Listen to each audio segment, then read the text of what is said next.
Time now for Eye on Africa. Coming up, is it the vaccine that the world's been waiting for? Trials underway in South Africa of a new drug that it's hoped could end the HIV epidemic. Rwanda once again at loggerheads with Paris. That is, investigators point the finger at 20 French officials over the 1994 genocide. And a voting system with a difference, we report from Gambia on the eve of the presidential election. We'll start in South Africa, where scientists are hopeful a new HIV vaccine could prove the final nail in the coffin for the disease. Drugs being tested in a trial which got underway this Wednesday. It's the most advanced of its kind in a country struggling with 1,000 new infections every day. This from our correspondents Caroline Dumais and Stefan Carstens. Cameras were flashing today as the first volunteers received their first shots against AIDS. The trial started simultaneously in 3 major cities, Durban, Pretoria, and here in Cape Town, at the Desmond Tutu HIV Foundation. The fathers of the project gathered in person to add weight to the cause. The last trial took place in Thailand in 2009. 30% of the patients were successfully immunized. Scientists today are aiming at a better result. They have been working at it for more than 30 years. Cole has been in this journey, and many of us have been in this journey together for a long time. And I'm sure you've heard, we'll have a vaccine, we'll have a vaccine. I think it has been an extraordinary coming together, a global enterprise, to put the best minds and the best science together. Very important, though, that 30% in Thailand was an enormous milestone. For the first time, the world got an inclination that a vaccine can protect against HIV. 5,400 volunteers aged 18 to 25 will follow the treatment for 3 years. One group will receive the vaccine, the other a placebo. This trial will cost almost €1 million. In a country where 7 million people are HIV positive, this spells hope. Volunteers are not difficult to convince. No, I'm not scared because I know what I'm doing. I know what I am well informed of what's happening. So for me, everything is fine. Yeah, I had a cousin who she is HIV and AIDS, and people were talking about her. And even when she comes from a clinic, people are gossiping, and I didn't like that. I had a pain inside. Why? So now that's why I'm here. Awetu wants to fight the stigma and is proud to do this for his country, even if results are only expected in 2025. To Rwanda next, in the wake of the news that a formal investigation is to be opened into 20 French officials suspected of involvement in the 1994 genocide. Set to once again strain relations between 2 countries at loggerheads over who was responsible for the slaughter of hundreds of thousands of ethnic Tutsis. Government in Kigali has long pointed the finger at France, with Paris insisting the international community shares the blame. France Bank Catch Mariam Saab has more. In 100 days in 1994, some 800,000 people were killed. Most of the dead were Tutsis, and the perpetrators mostly Hutu extremists. The slaughter triggered a diplomatic firestorm, burning bridges between Paris and Kigali, leading to years of back-and-forth accusations. Rwanda has now opened a formal investigation into French officials it says were both accomplices and actors in the bloodbath. The inquiry so far is focused on 20 individuals. Our office requires some explanations or clarifications from these individuals on the allegations against them for their role in the genocide. A disgraceful lie. That's what French Defence Minister Jean-Yves Le Drian said at any suggestion the French army took part in the genocide. Rwanda has accused France of turning a blind eye and training the soldiers and militiamen who carried out the killings. France says its soldiers were only deployed after the damage had been done and that their presence helped save thousands of lives, adding that any guilt for failing to prevent the genocide should be shouldered by the entire international community. The slaughter was sparked by the death of Rwandan President Juvenal Habyarimana, a Hutu and French ally. His plane was shot down over the capital.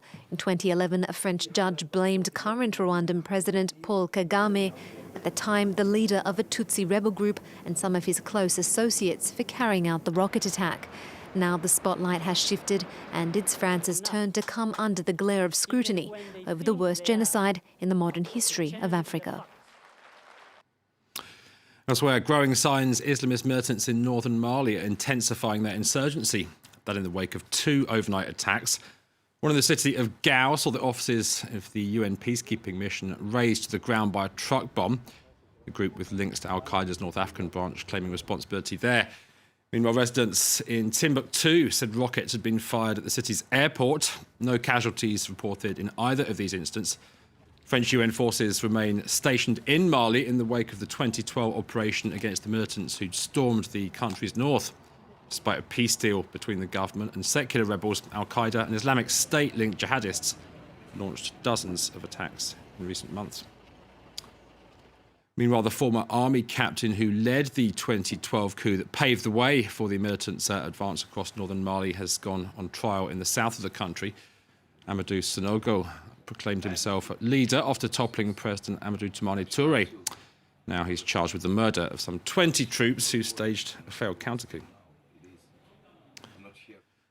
Elsewhere, citizens in the tiny West African nation of Gambia are set to go to the polls on Thursday. That in an election in which the opposition is hoping to unseat authoritarian President Yahya Jammeh, who's ruled for 22 years.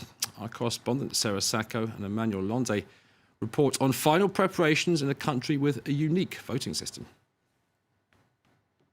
We don't use paper, we use the drum and the marble. 3 metal drums colour-coded for each presidential candidate and some transparent marbles. This very unique system will allow Gambians to vote on Thursday. And once each voter has inserted his marble in the ballot box of his choice, this is how the vote counting is then carried out. Then shift, all the sound and everything goes down, then they put here. So they showed all the agents one vote. We are saying our system is second to none in the whole world. It's free, fair and transparent. Nobody can rig it. At polling stations like here at a school in Serekunda, southwest of Banjul, preparations are underway for the vote. Yeah, today is a busy day because we have to set up so that tomorrow morning there will be no problem. Everybody will just come and then vote without any hitch. Voters are expected on Thursday between 8 a.m. and 5 p.m. Counting will start immediately after the last vote. For the first time, the sealed ballot boxes will not be transported to regional headquarters, but be counted on the spot in each polling station.